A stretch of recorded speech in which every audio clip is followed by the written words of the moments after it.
Right, we are here at Cardigan today. It's a pretty good news story, I think, for the industry, full stop. Pat Driscoll from Yabby Farms joins me. Firstly, Pat, welcome. Yeah, thank you. Thank you very much, Paul. And it's great to have Mr. Mark Hughes with us, isn't it? Exactly, from Woodlands Stud, yeah, the Superman himself. Hughesy, welcome. Well, that's a major introduction on a sunny Friday morning in Ballarat, mate. We've got a few things to cover off on today from both farms going forward, but a nice collaboration, I suppose, is probably the best way of putting it. Woodlands Stud and Yabby Farms combining forces. I'm going to send some horses both ways. Firstly, you guys are sending quite a few of your trotting mares to the Yabby Farm draft.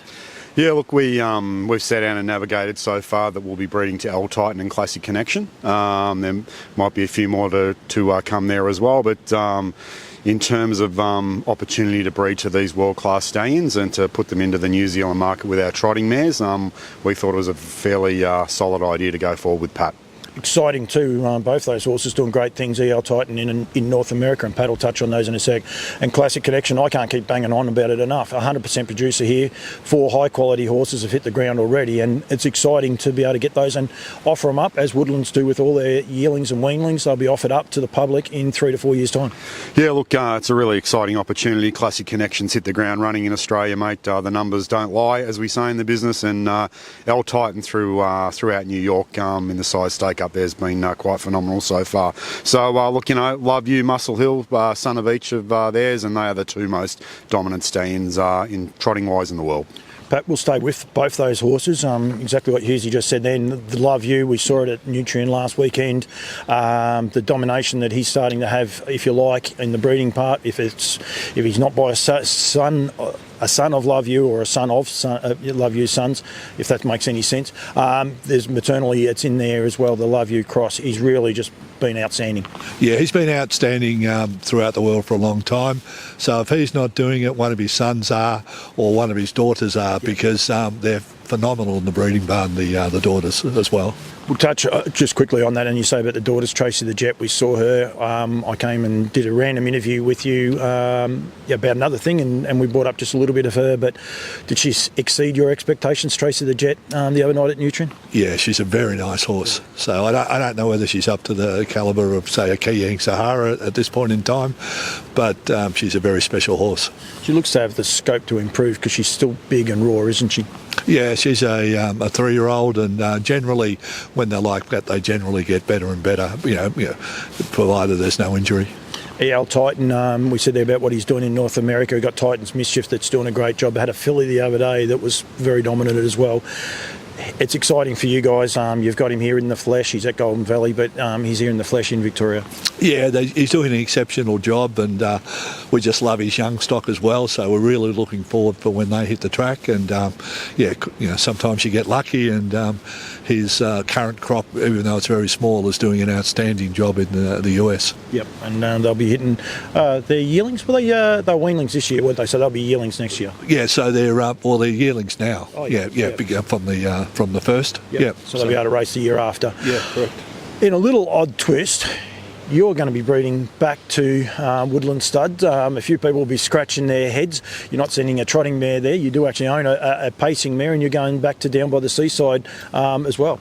Correct. We bought this lovely Betters Delight mare out of New Zealand a few years ago just to experiment. So she's gone to trotters for the last few seasons, and decided to establish a pacing herd. So she's going to be one of the foundations, and going to down by the seaside, which I'm really looking forward to. I don't think Hughes will mind you. Well, actually, I suppose she's a trotting bred mare. The other mare you do own, who was a good pacing mare in New Zealand, Sounds of Cash, she's gone to cattle wash. Yeah. So it's not just a one-off, and it won't be a one-off going forward in the future. No, so both those mares will be our foundation for a pacing herd, and looking forward to what they can do. Yeah, Hughesy Seaside is a rock star. You and I have banged on it for a long time with Rocky. I think one Mark Hughes might have doubted us for a while, but I think even he's changed his tune. We sat there and watched the Little Brown Jug today.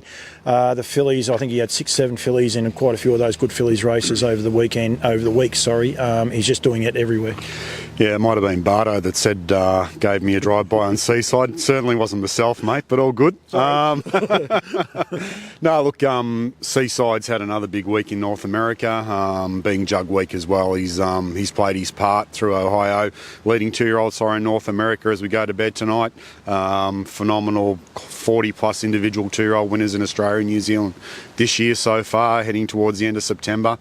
You saw him there last weekend, 3 brand new 2-year-old winners, and he's certainly cutting the mustard as we anticipated and as we have spoken about.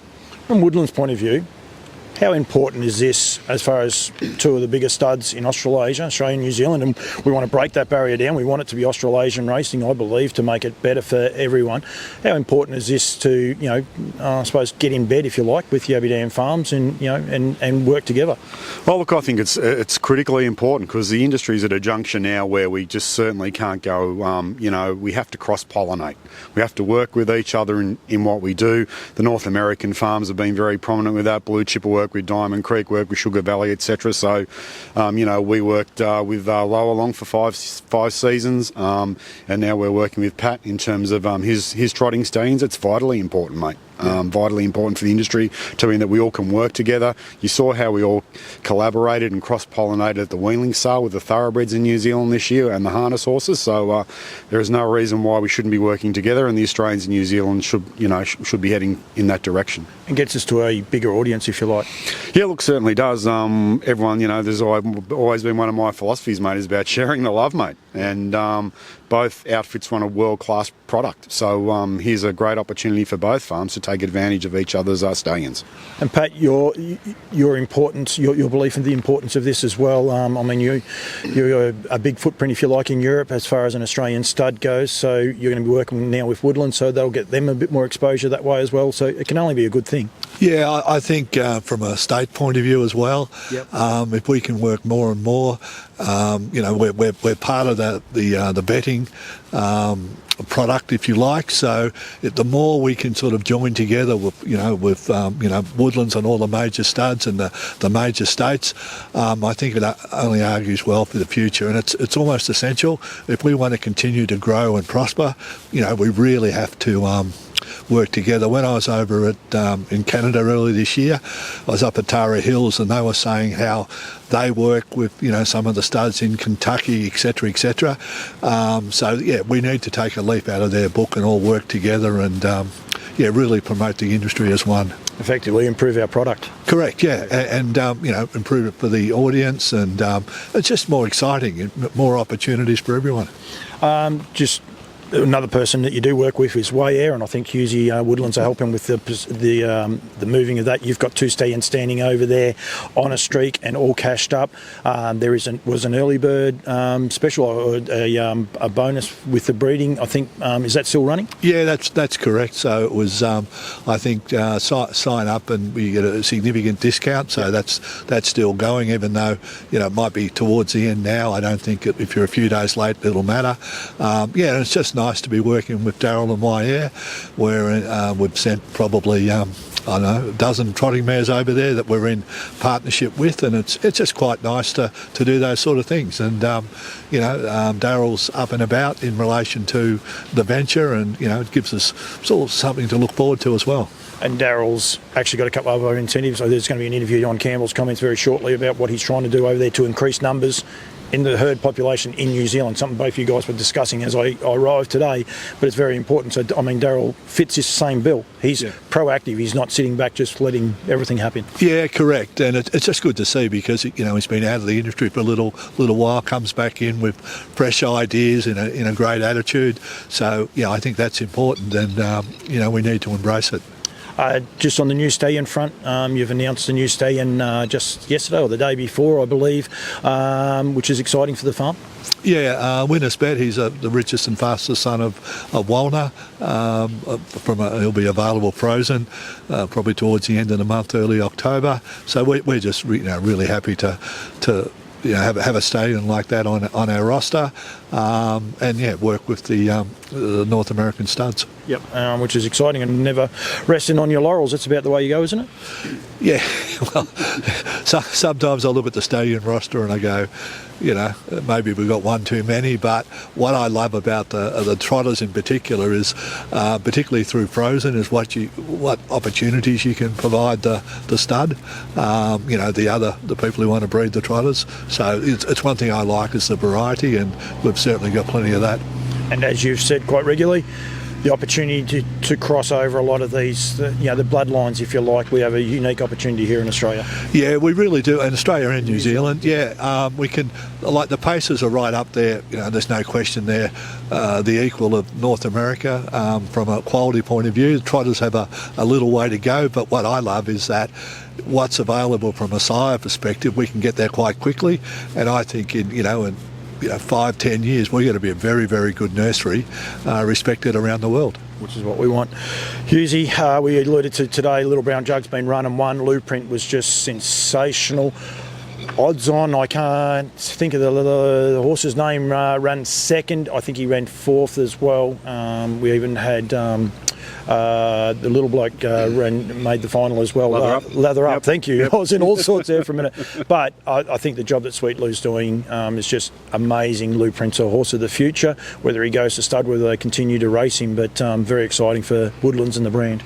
Yeah, look, super day at Delaware today for the Little Brown Jug final. Lou won both heats and then into the final with the Quinella. Lou Print is a generational horse. I think everybody knows that.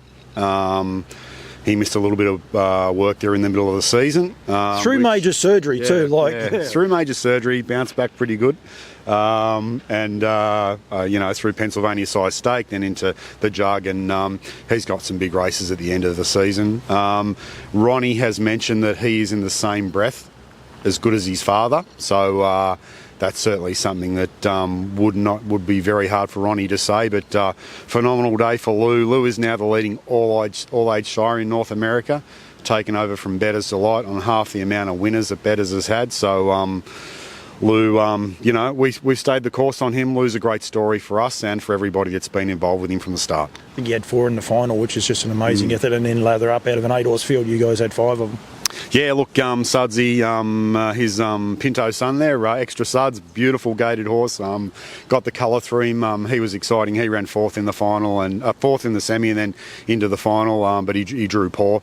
And Sudsy and Seaside had their daughters go very well in the jug yesterday as well. So it's been a big week for our boys in Ohio. You had a winner earlier, Moon Walker, I think it was earlier on in the day as well. Hughesy, thank you. Congratulations to Woodlands Stud. You are the spokesperson for them, but there's a big team behind there. Paul and Andrew, I know there's been a lot of planning going into this as well, so I think, well done. Thank you very much for joining me. It works for Campbell's Comments. That's one thing about it. It is very easy, but I'm rapt to be able to work with you, both of you guys, but thank you and congratulations. No, all good. As we said, as Pat and I both discussed and everybody's discussed, we've got to collaborate if we want to go forward, and these farms talking to each other and working together is part of that plan. The industry needs to do the same thing. Absolutely.